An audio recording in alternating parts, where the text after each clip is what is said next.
Guys Nissan की mini petrol launch हो चुकी है और ये गाड़ी का नाम इन्होंने रखा है निसान की टेक्टॉन। और इसके बारे में हमने बहुत सारे वीडियोस बनाई हैं और फाइनली ये गाड़ी लॉन्च भी हो चुकी है। और यहाँ पे भाई बहुत कुछ तगड़े तगड़े चीजें हैं और कुछ चीजें मिसिंग भी है इस गाड़ी के अंदर और उनके बारे में हम बात करेंगे। इंजन ऑप्शंस की अगर मैं बात करूं तो अभी जो डस्टर में आपको इंजन ऑप्शंस मिल रहे हैं 1 litre and 1.3 litre with that weight class DCT automatic, same आपको सेम सिमिलर वाली जो इंजन ऑप्शंस है और गियरबॉक्स ऑप्शंस है वो आपको टेक्टॉन में भी मिलने वाली है। बट यहाँ पे भाई बात ये आ जाती है कि जो फर्दर दिवाली को डस्टर में आपको एक स्ट्रॉन्ग हाइब्रिड इंजन ऑप्शन मिलने वाली है ना, वो आपको निसान टेक्टॉन में नहीं मिलेगा, क्योंकि भाई रेनो वाले ने ये बता दी कि भाई हमारे पास ही इंजन नहीं है, हमको ये डिलीवरीज करनी है, हमारे पास ही इंजन इतने सारे नहीं है कि हम डिलीवर कर सके, तुम्हें क्या दे। तो इसलिए हमें जो निसान में टेक्टॉन में स्ट्रॉन्ग हाइब्रिड वाला इंजन ऑप्शन नहीं मिलने वाला है। और उसके छोड़ के क्या क्या चेंजेस है एक्सटीरियर में आपको थोड़े बहुत रिविजन्स देखने के लिए मिलेंगे। आपको जो फ्रंट डिजाइन है वो पूरा निसान पेट्रोल से इंस्पायर्ड लगेगा आपको, और जो आपको रेयर डिजाइन है वो भी थोड़ी बहुत रिवाइज्ड आपको दिखेगी। मतलब थोड़ी बहुत ही चेंज है, ज्यादा कुछ चेंज नहीं है major changes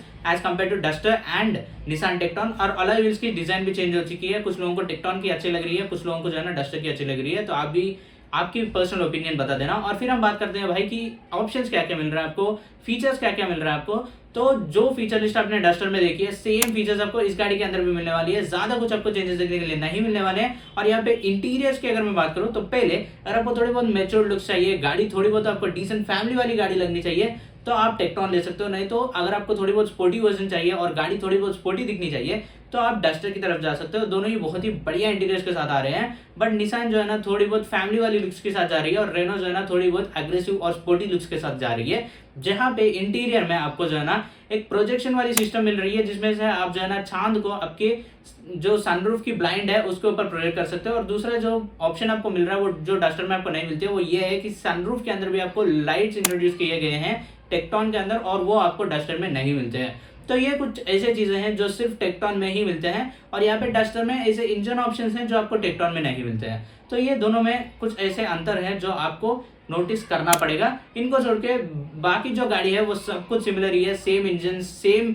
overall interior, same space, सब कुछ सिमिलर ही है, कुछ भी आपको ज्यादा डिफरेंस देखने के लिए नहीं मिलेगा। रूफ रेल्स के कारण डस्टर की जो ऑन पेपर हाइट है वो थोड़ी बहुत ज्यादा है, और जो एक्सटेंडेड बम्पर के कारण जो आपको एक कर्व्ड बम्पर मिल रही है फ्रंट में, उसके हिसाब से जो टेक्टॉन की लेंथ है उसमें थोड़ी बहुत आपको चेंज देखने के लिए मिलेगी ऑन पेपर। बट ओवरऑल दोनों ही गाड़ियों की हर एक पैनल सेम रहेगी except the front and back design. तो आपको कैसी लगी ये दोनों गाड़ियां। और भाई अगर आप टेक्टॉन लेना चाहते हो तो टेक्टॉन की जो है ना सर्विस भी ठीक ठाक है। मतलब अगर आप मैग्नेट ले चुके हो या कोई आपके पास जो दोस्त है उन्होंने मैग्नेट खरीद रखा है, तो भाई उनकी जो सर्विस है उससे आप एक आइडिया लगा सकते हो कि अगर आप टेक्टॉन खरीदते हो तो आपकी सर्विस नेटवर्क कैसी होगी और आपको कैसे सर्विस